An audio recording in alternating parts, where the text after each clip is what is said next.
Bonsoir à toutes et à tous, vous êtes sur Monaco Info dans votre 19h et voici les titres de l'actualité. La tour des apparences a été présentée ce mardi à l'occasion de la Fashion Week de Monaco. Ce projet a pour but de sensibiliser aux violences faites aux femmes. La directrice générale de l'association d'aide aux victimes d'infractions pénales, Valérie Campora, nous en dira plus. Et vous pourrez également découvrir l'histoire de certaines de ces femmes qui ont vécu la violence dans l'un de nos reportages. Mercredi, la Rocket Team va démarrer sa série de play-offs face au Fenerbahçe. Nous irons prendre la température auprès du coach et des joueurs dans un instant. Et puis nous vous parlerons de football avec l'AS Monaco FC qui va affronter Lille demain soir à 21h pour le compte de la 29e journée de Ligue 1. Une rencontre capitale pour conserver la deuxième place du classement. Nous nous rendrons dans ce journal aux conférences de presse d'avant-match. Nous vous proposerons une belle idée de sortie pendant les vacances scolaires pour finir avec l'exposition Lascaux à Monaco. L'occasion de redécouvrir l'histoire de cette grotte vieille de 21 000 ans. Notre invité sera le directeur du musée d'anthropologie préhistorique, Elena Rossoni-Notaire. Vous l'avez peut-être aperçu au port Hercule. Depuis ce samedi, un navire militaire de la marine française est en escale en Principauté. Pégase est un chasseur de mines qui est venu se ravitailler, mais aussi célébrer l'amitié franco-monégasque. Le prince Albert II a d'ailleurs tenu à rencontrer hier l'équipage. Il en a profité pour visiter également le bateau. Le navire a quitté la Principauté ce mardi et il devrait rester pour une durée d'1 mois dans les eaux méditerranéennes. Dénoncer les violences faites aux femmes, c'est l'ambition de la Tour des Apparences, initiée par l'association d'aide aux victimes d'infractions pénales. Sa directrice générale Valérie Campora est présente sur Monaco Info pour nous dévoiler le message lourd de sens de ce projet. Bonsoir. Bonsoir Julia. Quel est le message de la Tour des Apparences que vous désirez faire passer aujourd'hui ?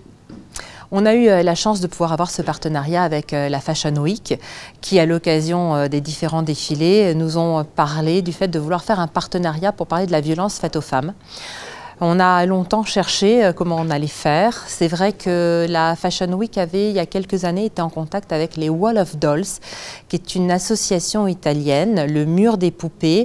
Alors c'est une association qui met des grilles sur des murs à Milan ou à Rome, et chacun vient y pendre, excusez-moi le terme, pour la violence faite aux femmes, mais malheureusement c'est exactement ça, y pendre une poupée. Alors ça peut être une poupée de chiffon, une poupée de cire, enfin bref, n'importe quelle poupée, ça représente des femmes décédées ou gravement violentées en Italie. À la base, le projet aurait pu être celui-là, mais finalement on a préféré faire la Tour des Apparences. Vous donnez ainsi la parole aux victimes à travers 17 poupées Barbie qui portent toutes sur elles les stigmates de la violence, c'est bien ça ? C'est ça, et chacune a son histoire, chacune a son créateur. Et d'ailleurs, il y a un QR code qui est installé sur cette Tour des Apparences qui permet d'aller sur une page internet et de comprendre mieux l'histoire de ces différentes poupées. Et c'était important de voir comment chacun voit la violence, puisque vous verrez que sur ce mur, il y a des poupées très abîmées et d'autres beaucoup moins, mais ça permet de savoir comment ça se passe exactement et comment chacun voit sa violence. Et parmi toutes ces poupées, ces 17 poupées, l'une d'entre elles a été réalisée par une jeune fille. Pouvez-vous nous en dire plus ? C'est notre plus jeune créatrice. Elle a 10 ans, elle est passée au bureau pour un petit souci et elle a vu nos Barbies. Et la première chose qu'elle nous a dit, c'est « moi aussi, je veux en faire une ». Elle nous a ramené la Barbie sous 24 heures, les cheveux avaient été décolorés, le maquillage était outrancier et surtout, la Barbie avait une poitrine très opulente et un fessier très rebondi.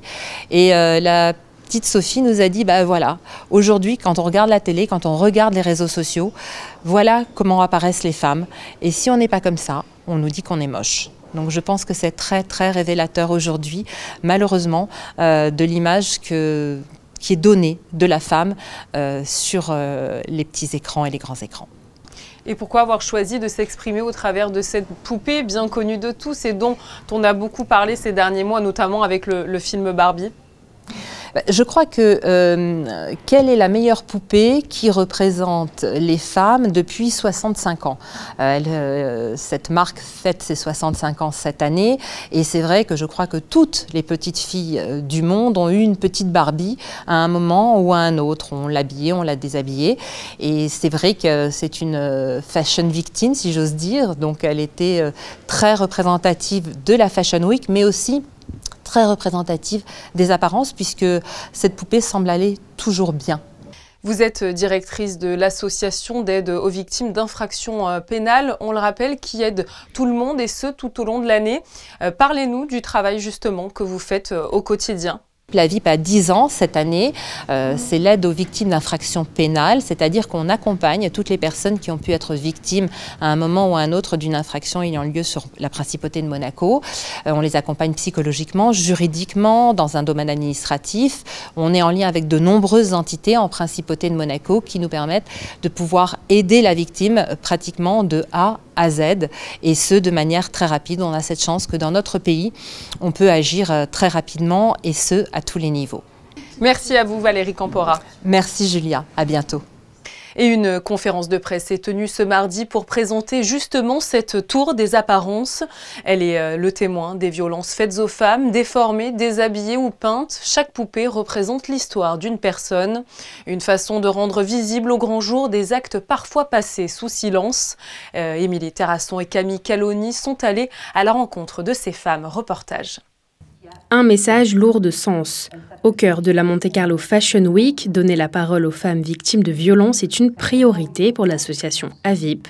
Sur la tour des apparences qu'ils ont créée, il y a 2 faces.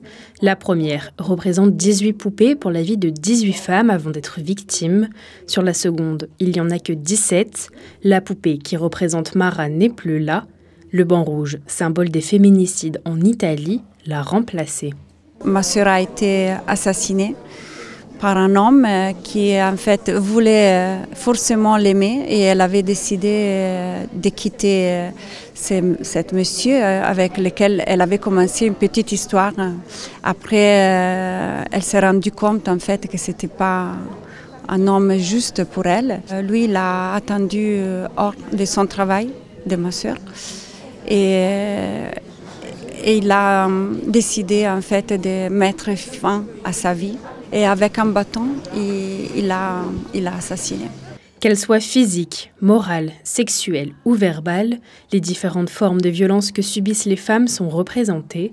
Celle-ci parle des violences dans le monde de la prostitution et celle-là du besoin d'avoir une main tendue. Parmi ces abus, il y a aussi ceux présents dans le monde de la mode. So for me, it was more conforming to unrealistic beauty standards. You know, thinking about your weight constantly, even your age, like feeling ashamed about being a woman and developing like a womanly figure and stuff. So that was definitely, that took a toll on my self-confidence and my self-esteem. I started modeling when I was 15, so to be, that was indoctrinated onto me at such a young age, so it was definitely something that was difficult for me growing up in the industry. Pour les 2 prochains jours, la tour des apparences sera visible au Fairmont Hotel. Sur sa tranche, un flashcode renvoie vers les différentes histoires de ces femmes. Nous ouvrons une page de sport pour poursuivre ce journal et nous commençons par du tennis. Valentin Vachereau s'est incliné 6-4, 6-2 face à l'Américain Kovacevic à l'occasion du 2e tour des qualifications du tournoi de Madrid. Le Monégasque ne rejoindra donc pas le tableau principal de ce Masters 1000. Les choses sérieuses commencent pour la Roca Team en Euroleague. Ce mercredi soir, Monaco recevra Fenerbahçe à l'occasion du match 1 de la série de quart de finale face aux Turcs. Je vous propose d'écouter tout de suite le coach Sacha Obradovic, Eli Okobo et John Brown à la veille de cette rencontre capitale. Ils sont au micro de Frédéric Elion. Il va falloir faire le taf à la maison. Prendre ce match 1, c'est hyper important. Et derrière, s'ajuster en fonction. Mais c'est vrai que les 2 matchs à domicile sont vraiment la clé, je pense, pour la série. You never know if it's extra motivation, good or bad. You know, you have to, in this case, first, you know, keep, you know, like the main, you know, physical, let's say, preparation, But if it's not connected with the mental, you know, like if you go, you know, random in these games, you know, it could be difficult or dangerous, especially when you have, you know, like the home court advantage. Sometimes people want to do too much, you know, like forgetting the teammate, forgetting, you know, like the team play. We were working all season long. I think in both parts, you know, like we are pretty okay. You got to play hard. Everything, all statistics and all the previous wins, all that goes out the window. You know, playoff is a different move. 5 games, it'll help us with, you know, understanding adversity, understanding who we are when times hit. We just gotta come out and be prepared. You know, that's why we practice hard. That's why we do the little things in film so we can be prepared and go out and do what we gotta do. Giving, you know, favorite to one or the other, especially in the first game, it's hard. But we know that the home court advantage in Istanbul is quite, you know, difficult or different, and we have to use our, you know, like advantage here. On a travaillé toute la saison pour en arriver là, et là il faut que les jambes soient fraîches, même si on est fatigué ou quoi, c'est dans la tête et on a un objectif, c'est un titre, et donc voilà. Coup d'envoi de ce match demain à 19 h à la salle Gaston Médecin. Et je vous informe que vous pouvez désormais réserver vos places directement sur la billetterie en ligne du club, en plus de pouvoir les prendre au guichet du stade. C'est aussi, c'est vrai, une grosse semaine pour l'ASM FC avec 2 matchs. Le premier contre Lille ce mercredi soir à 21 h et le deuxième face à Lyon ce dimanche 28 avril à 19 h. Après une belle et précieuse victoire le week-end dernier face à Brest, les footballeurs monégasques veulent obligatoirement s'imposer face au LOSC. Un succès permettrait de les conforter à la 2e place du classement général, synonyme de Ligue des Champions. À 18 h, l'entraîneur et Thilo Kehrer, l'un des défenseurs, ont d'ailleurs bien conscience de l'importance de ce match. Nous les écoutons. Cette semaine, elle est décisive. Déjà, on a fait le premier pas à Brest avec un bon résultat. Et oui, bien sûr, Lille demain, c'est peut-être le match le plus décisif avec Brest dans cette semaine. Mais nous, on est conscient, bien sûr, de la situation du tableau. Mais notre focus est sur nous, et sur notre boulot et sur ce qu'on veut produire, sur ce qu'on veut faire sur le terrain. For me, it's a big goal. We talked about in the beginning of the season, we want to come back for the international competition, and our biggest goal, a huge goal, was to qualify for Champions League. Now we are not so far away, but in the end, I always try to build huge goals, and the huge goal is it's always the champion in France, but it's not so easy to achieve it. But in the end, it's we fight for the 2nd place, we fight for the 3rd place, and we are able to do this when we continue our results, when we continue our football, then we are able to finish the season on the 2nd place. But also, it's dangerous. When we win tomorrow, the season is not finished. When we play a draw, the season is not finished, and when we lose this game, the season is not finished. We can do a big step tomorrow, a good step, but not more. Coup d'envoi de la rencontre face à Lille demain soir à 21 h en terre monégasque. C'est un bout d'histoire française qui vient de s'installer au musée d'anthropologie préhistorique de Monaco, celle de la découverte en septembre 1940 d'une grotte préhistorique dans un village de Dordogne. La grotte de Lascaux est désormais visible en principauté grâce à la réalité virtuelle. Une belle idée de sortie en famille durant cette période de vacances scolaires. Pour nous en dire plus, le directeur du musée, Elena Rossoni-Notaire, est notre invitée. Bonsoir. Bonsoir. L'exposition est ouverte depuis ce vendredi 19 avril et remporte d'ores et déjà, je crois, un grand succès. Dites-nous en plus. Tout à fait. Dès le premier jour d'ouverture, on a eu énormément de personnes. Et moi, le premier conseil que je vais donner justement, si on veut visiter avec encore plus de tranquillité et d'immersion, c'est de réserver. Comme ça, nos guides sont à votre disposition et vous découvrirez vraiment dans les moindres détails cette magnifique exposition. Pour connaître un petit peu la genèse du projet, pourquoi avoir voulu faire venir la Dordogne à Monaco avec cette exposition ? Alors, au-delà de l'équipe du musée d'anthropologie, bien sûr, hein, des préhistoriens et des amoureux de la préhistoire, c'est notre prince souverain, le prince Albert II, qui s'est rendu en Dordogne, qui est tombé amoureux de cette magnifique exposition qui a fait le tour du monde entier, hein, plusieurs, je crois, 18 pays à présent, et qui a insufflé cette idée de l'amener en principauté. Et donc, c'est l'exposition de Lascaux à Monaco, parce que vous découvrirez qu'il y a bien sûr la petite touche monégasque avec des spécificités auxquelles mon équipe et moi-même ont tenu. Un mot d'histoire, même si tout le monde connaît les grottes de Lascaux, pouvez-vous nous rappeler les circonstances de leur découverte et ce que cela signifiait à l'époque pour l'humanité ? Alors Lascaux, c'est une grotte qui se trouve à Montignac, qui a été découverte fortuitement, par hasard, par 4 adolescents et leurs chiens, hein, qui étaient en promenade. Et c'est une magnifique grotte ornée, des gravures et des peintures d'il y a 21 000 ans. Donc on est dans la culture du Magdalénien, hein, ce sont des hommes et des femmes de Cro-Magnon, Homo sapiens comme nous. Et c'est une référence dans la préhistoire du monde entier, c'est la chapelle Sixtine de la préhistoire.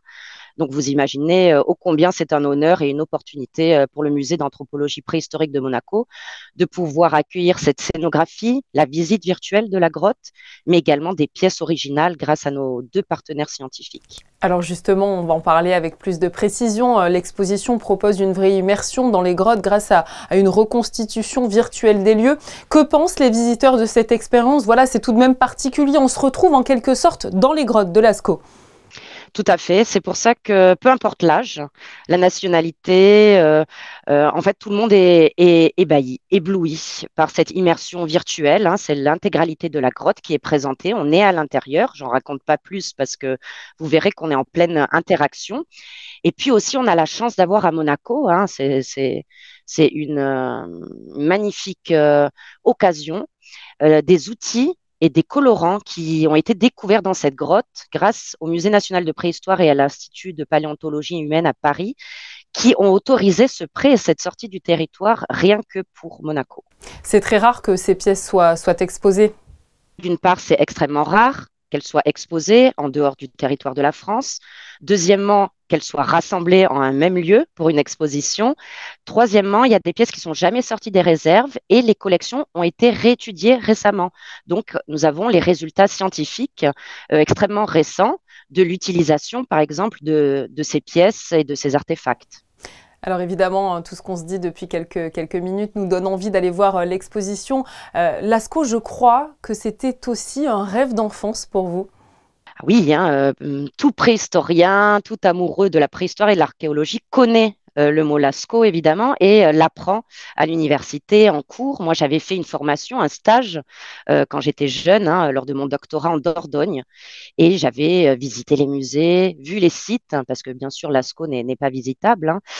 Et donc, voilà, cette exposition mise en œuvre et montée en principauté et dans le musée fondé par le prince Albert Ier, c'est vraiment un rêve qui se réalise, hein, pour voilà, tout passionné, je pense. Merci à vous, Elena Rossoni-Notaire, d'avoir été présente sur Monaco Info pour nous parler de l'exposition Lascaux qui est en ce moment même au musée d'anthropologie préhistorique. Merci beaucoup. Et je vous rappelle que l'exposition est ouverte tous les jours de 9 h à 18 h. Le tarif est de 7 € par personne, mais l'entrée est gratuite pour les moins de 10 ans. Profitez-en. Une nouvelle maison d'édition 100% féminine en anglais et made in Monaco s'installe en principauté. Nommée Carob Tree Publishing, elle ouvrait aujourd'hui à l'occasion de la Journée mondiale du livre. Son objectif, mettre en lumière les femmes dans le domaine automobile dans un livre qui devrait sortir en janvier prochain. Je vous propose d'écouter ses créatrices au micro d'Émilie Terrasson. Il y a peut-être 1 an que j'étais avec mes amis, on a parlé de Monaco et de sport automobile. C'était génial. Et j'ai posé les questions. Si est-ce qu'on peut créer un livre qui est une histoire de femmes à Monaco dans le sport automobile. Et on fait le but non lucratif, on donne tous pour les jeunes filles qui vont agrandir dans ce sport, le pilotage, qui fait l'ingénieur, n'importe. Pour nous, c'était hyper important de donner aux communautés.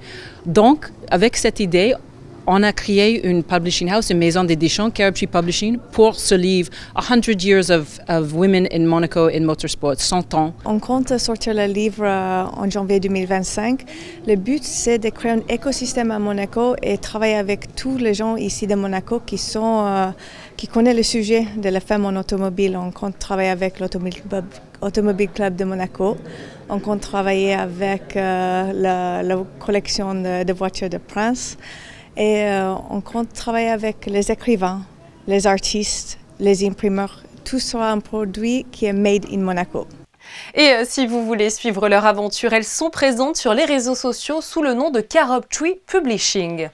Je vous l'ai dit il y a quelques instants, ce mardi 23 avril est la journée mondiale du livre, l'occasion de mettre à l'honneur cet objet incontournable de nos bibliothèques et étagères. Ils nous permettent de nous informer, de nous divertir, mais aussi de voyager. Anaëlle Marquez et Camille Caloni sont partis à votre rencontre pour découvrir les ouvrages qui vous ont le plus marqué. Verity de Colline Ouvert. Les Hirondelles de Kaboul. C'est un livre qui se passe en Afghanistan, où on voit bien comment pendant le règne des talibans, on voit les femmes qui sont persécutées. Livre préféré? Qui vous a le plus marqué? Harry Potter. Les Harry Potter, la série Harry Potter, voilà. Rien d'exceptionnel, mais voilà. Peut-être Louis Braille, l'enfant... Attendez, je sais plus, mais c'était Louis Braille, l'histoire de Louis Braille. C'était du coup celui qui a écrit le Braille, celui qui a inventé le Braille. Mon livre préféré? Les Misérables. Le livre qui m'a le plus marqué, je crois que 100 ans de solitude de Gabriel Garcia Marquez. Voilà. Pourquoi? Parce qu'il y a une intensité, une densité romanesque vraiment très forte. C'est un livre qu'une fois qu'on l'a pris comme ça, on a du mal à s'en passer. Ce mardi matin, la messe de la Saint-Georges s'est tenue en l'église Sainte-Dévote. Le ministre d'État Pierre Dartout et les autorités monégasques étaient présents pour célébrer le saint patron des policiers monégasques. Depuis le 23 avril 1997, année de célébration des 700 ans de la dynastie des Grimaldi, la sûreté publique a été placée sous la protection de Saint-Georges. Elle répond à la devise « Loyauté, vigilance et courage ». Je vous informe d'ailleurs que nous aurons le plaisir de recevoir demain dans ce journal Richard Marangoni, le contrôleur général en charge de la direction de la sûreté publique. Un mot d'échec avant de refermer ce journal avec le championnat de France jeune qui s'est déroulé dans la ville d'Agen du 14 au 21 avril. La jeune monégasque Fiorina Berezovski a d'ailleurs remporté le titre de vice-championne de France cadette chez les U18 féminines. Elle apporte au cercle d'échecs de Monte-Carlo un 8e titre individuel de vice-championne de France jeune, dans l'attente peut-être, on l'espère, d'un 6e titre de champion de France. Nous retrouvons Alban Gingembre pour connaître vos prévisions météo de ce mercredi 24 avril. Bonsoir Alban. Bonsoir Julia, bonsoir à tous. Une météo plus douce est attendue demain en principauté. Pas de perturbations prévues, du soleil et des températures en légère hausse entre 4 et 16 degrés. Profitez-en car ça risque de ne pas durer et un temps capricieux devrait vite faire son retour dans les jours à venir. Pour ce mercredi 24 avril, nous fêterons les fidèles. Je vous en parlais en ce début de journal, le bâtiment de la Marine nationale française, le Pégase, a accosté au port Hercule ce samedi. Stéphane Dana, notre photographe, est allé immortaliser cette visite symbolique pour célébrer la coopération franco-monégasque en présence du prince Albert II. C'est tout pour aujourd'hui. Merci de nous avoir suivis sur Monaco Info. Je vous donne rendez-vous demain pour faire le plein d'actualités en principauté. Bonne soirée à vous.